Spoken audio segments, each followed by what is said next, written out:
Question 37. Which statements describe disadvantages of manufacturing ethanol by fermentation? The process uses fermentation, so we use sugars. It is the sugar that is fermented, okay, from the bananas actually. So the process uses a renewable resource.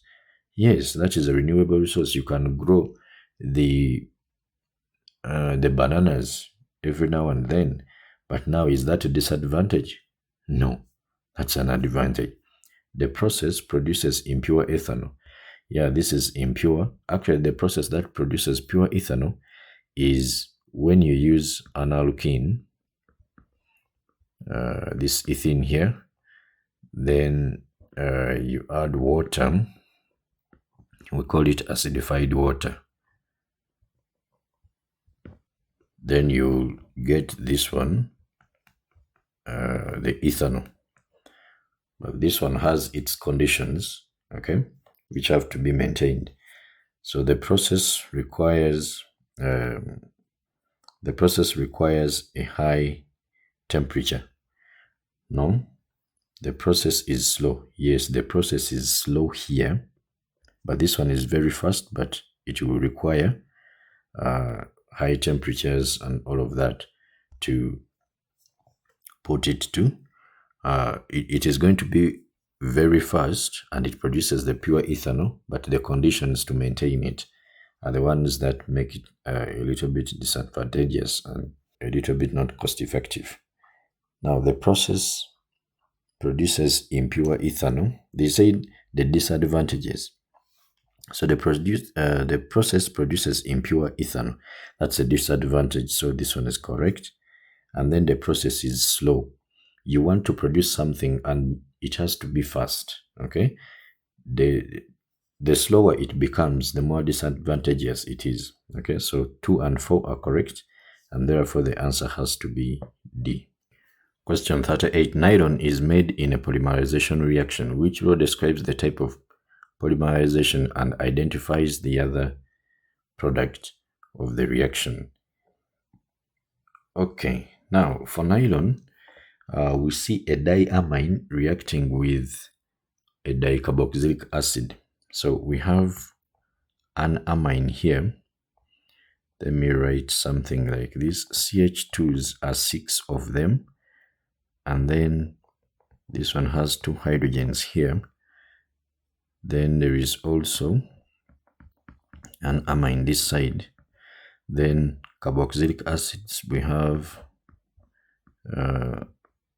something like this. Then these ones are 4 of them. There is what we call nylon 6,6.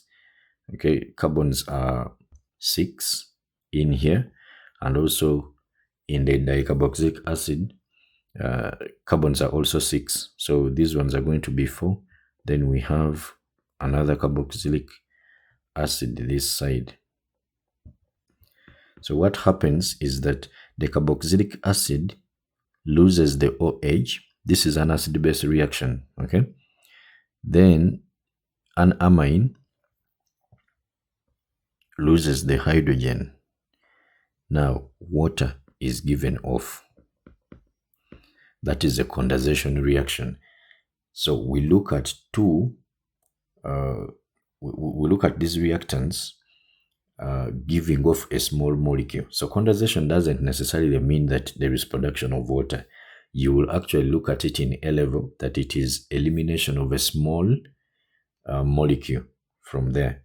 So if it is a polymer, we have seen that the amine loses the hydrogen. So if the amine loses the hydrogen and then the carboxylic acid loses the oxygen, the polymer is going to be like this. Take away the hydrogen here, take away the oxygen here. So I will have NH here, then CH2, then 6, then nitrogen here, and then this one connects to this carbon here, this carbonyl, and then CH2, and then 4, then C, that, and then that one like that. So this will be the polymer. This is how we represent it. That is the repeat. unit, and this is what we call the amide link. Amide link, okay, or it can be the peptide link when it comes to formation of proteins. For those of you who are doing biology, proteins which are coming from amino acids, okay. So the other molecule is water, so we have to look for water, okay.